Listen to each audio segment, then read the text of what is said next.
Have you ever wondered why certain people get under your skin?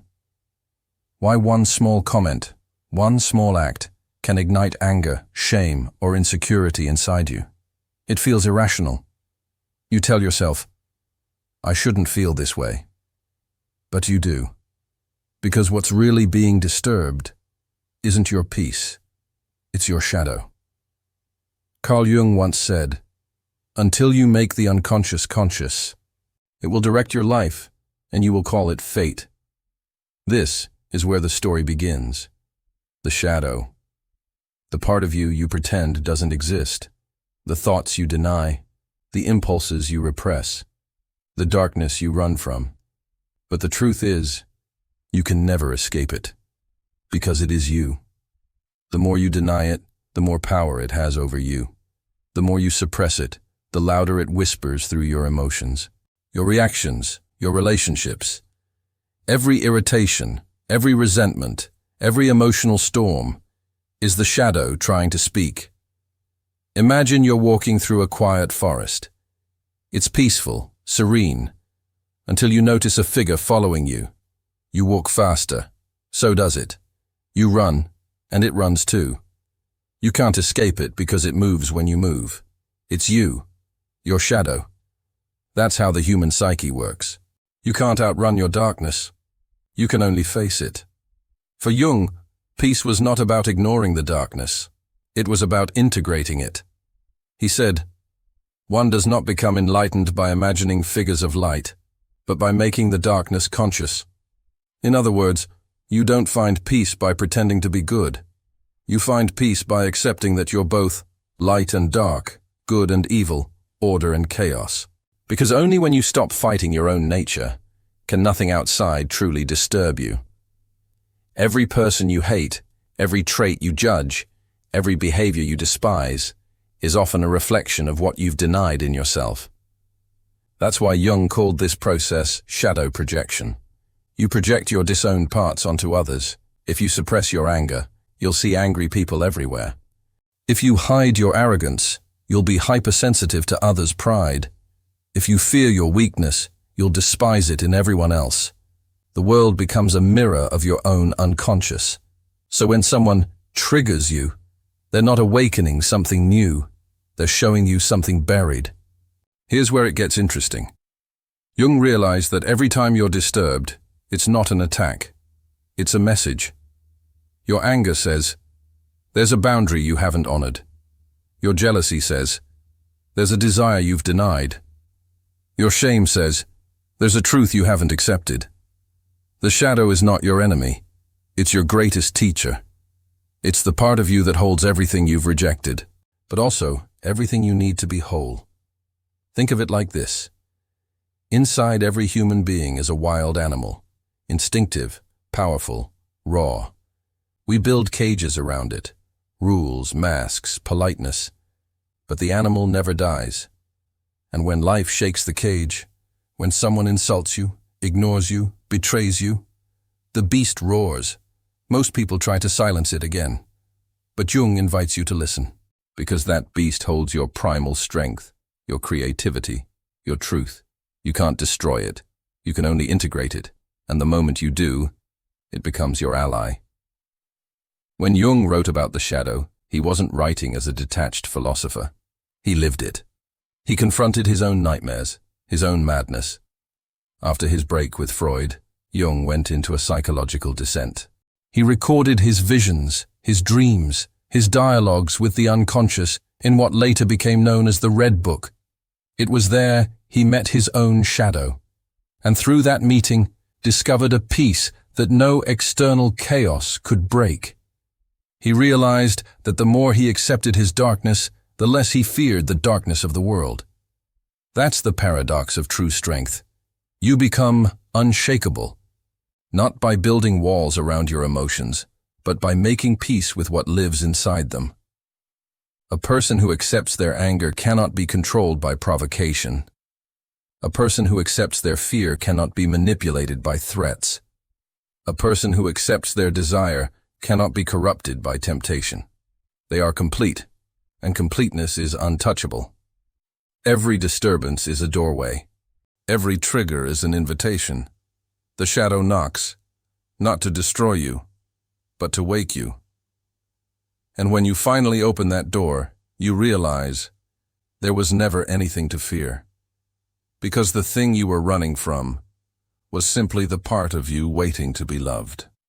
Cinematic closing line. You will stop being disturbed not when the world becomes peaceful, but when your own shadow becomes your friend. Because what you integrate can no longer control you, and what you love can no longer hurt you. You think you know yourself, until someone presses the right button. One word, one tone, one look, and suddenly, the calm, rational you disappears. Something deeper takes over. Something darker, older, more emotional. That's not coincidence. That's your shadow being reflected back to you, through another human being. Carl Jung believed that people are not just people. They are mirrors. Every interaction is a reflection of the inner world. The ones who inspire you show you your light. The ones who disturb you show you your darkness. He said, everything that irritates us about others can lead us to an understanding of ourselves. Every person you meet is a messenger carrying a piece of your unconscious. Some bring peace, some bring chaos, but all bring awareness, if you're willing to look. Think about this. You meet someone arrogant, and immediately you're annoyed. You tell yourself, I hate arrogant people. But Jung would ask, do you hate arrogance? Or do you hate your own suppressed pride? You meet someone lazy, and you feel contempt. He would say, is it really their laziness you despise? Or your own fear of rest? That's the uncomfortable truth about projection. We don't just see others as they are. We see them as we are unwilling to be. Jung called this the mirror effect of the shadow. It's the psychological law that says, you are always meeting yourself in disguise. The world doesn't show you who people are.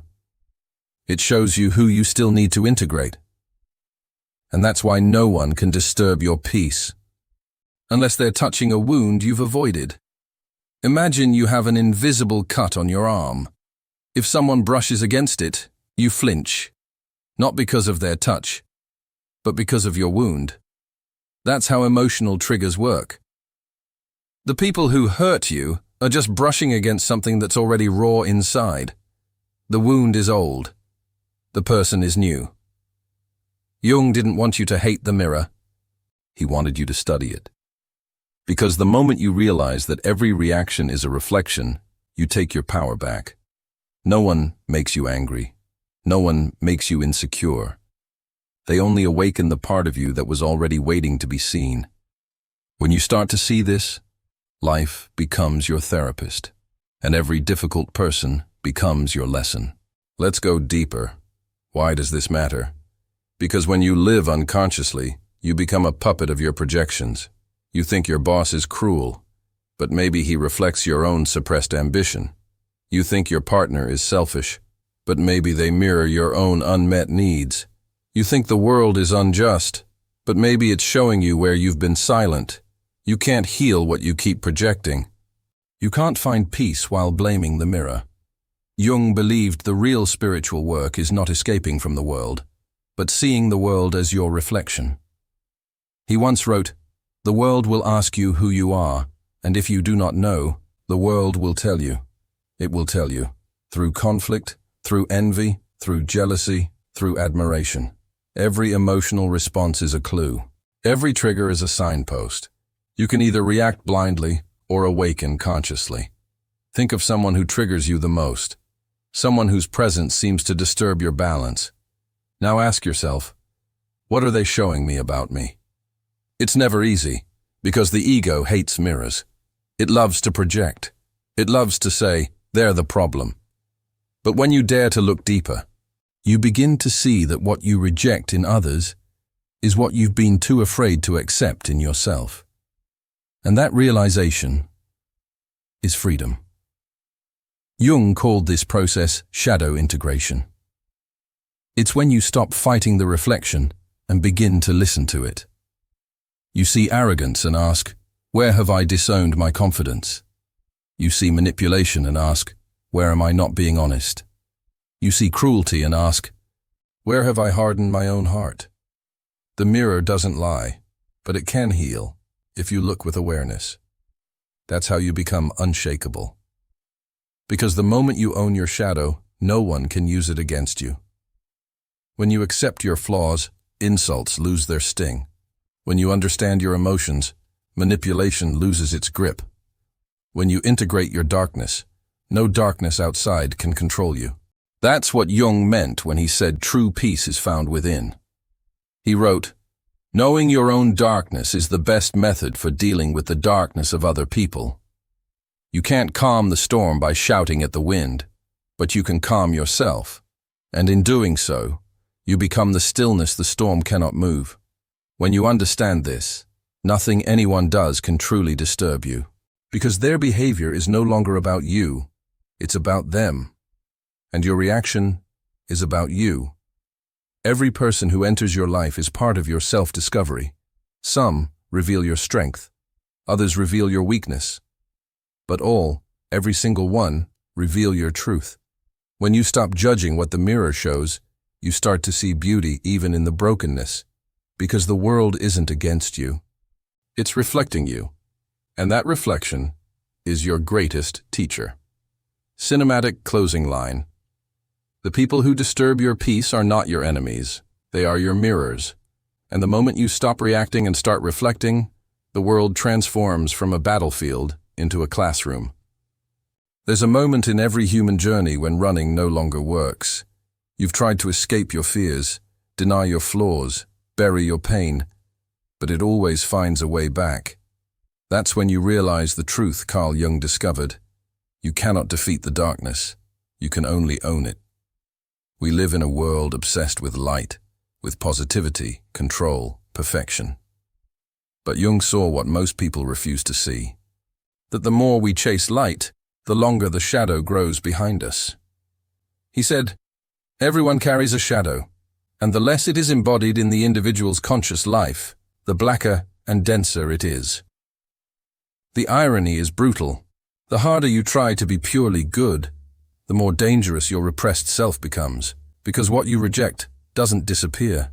It festers, it waits, and one day it erupts through anger, obsession, addiction, or projection. Acceptance doesn't mean surrendering to evil. It means understanding it. It means looking at the chaos inside you and saying, "I see you. I know you're part of me." That's how integration begins. Because the moment you stop fighting your own shadow, you begin to reclaim its power. Think of the human psyche as a vast kingdom. The ego sits on the throne, trying to rule with reason, image, and control.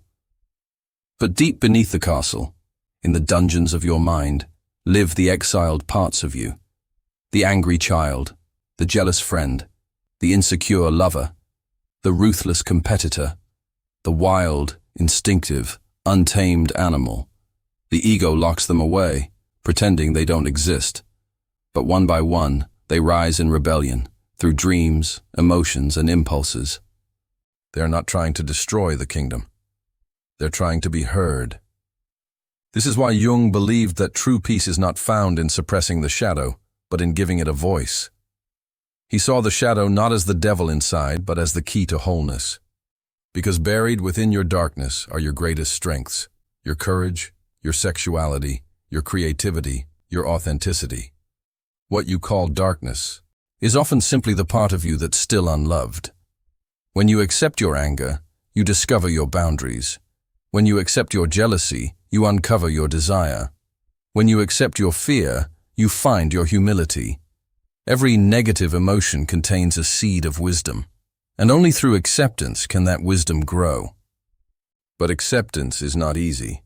It requires humility, to admit that you are not pure light, not perfect, not above the chaos of being human. It requires honesty, to face the parts of yourself that disgust you, that embarrass you, that terrify you. It requires love, the kind of love that says, "I can hold even this." That is the courage of integration, the courage to embrace what you once ran from. Jung practiced this himself. He didn't preach shadow work, he lived it. In his private journals, he wrote about confronting his own darkness, his ego, his pride, his rage. He spoke to them as if they were living beings within him. He asked what they wanted, what they feared. He didn't fight them. He listened. That's what he called active imagination, a dialogue between consciousness and the unconscious. And through this inner conversation, he realized that every demon inside him was not an enemy to be slain, but a messenger of forgotten truth. Imagine your shadow as a child you've abandoned for years. When you finally open the door, they won't greet you with love. They'll scream, they'll rage, they'll throw everything they can to make you feel their pain. But beneath that fury is longing.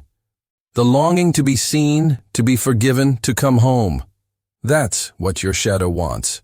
Not worship, not control, just integration, to be part of the whole. Because here's the paradox. What you own cannot control you.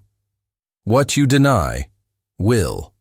When you say, yes, I have anger, anger stops owning you. When you say, yes, I have pride, pride becomes consciousness. When you say, yes, I am afraid, fear becomes your teacher. Ownership turns poison into power. Awareness transforms darkness into light. That's how nothing can disturb you, because you're no longer at war with yourself. Jung's entire philosophy can be summarized in one line: wholeness, not perfection. You don't need to be flawless to be free. You need to be whole. The person who owns their shadow becomes calm in the face of chaos, because they've already met the worst parts of themselves and made peace with them. So when life throws darkness at them, they don't react. They recognize. That's what true strength looks like. Not denial, not control, but compassion for every part of your humanity. Because when you finally accept your darkness, you stop fearing the darkness in others. And that's when the world can no longer disturb you. Cinematic closing line. You will not find peace by silencing your demons. You will find peace when you invite them to sit beside you, and in their eyes you see your own reflection, not as a monster, but as a masterpiece made of light and shadow. There comes a time when the war inside you finally grows silent. Not because the darkness has vanished, but because you've stopped fighting it. That silence, that strange, sacred stillness, is not emptiness. It's power. It's peace. It's what Carl Jung called individuation. The final stage of becoming whole, when the conscious and the unconscious, the light and the shadow, finally walk side by side. Most people never reach this point. They spend their entire lives running, from failure, from rejection, from the mirror. But the few who dare to face themselves, who walk into their own darkness, emerge with something unshakable. They stop needing validation. They stop fearing judgment. They stop being disturbed by others' chaos because they've already met the chaos within. That's the paradox of the shadow. When you embrace your darkness, you become light itself. Imagine standing in the middle of a storm, wind howling, lightning flashing, everything around you in turmoil. Most people try to run for shelter, but the awakened one, the one who has faced their own shadow, stands still. They are unmoved, because they know that the storm outside is only a reflection of the storm within. And when you've mastered that inner storm, no thunder can scare you.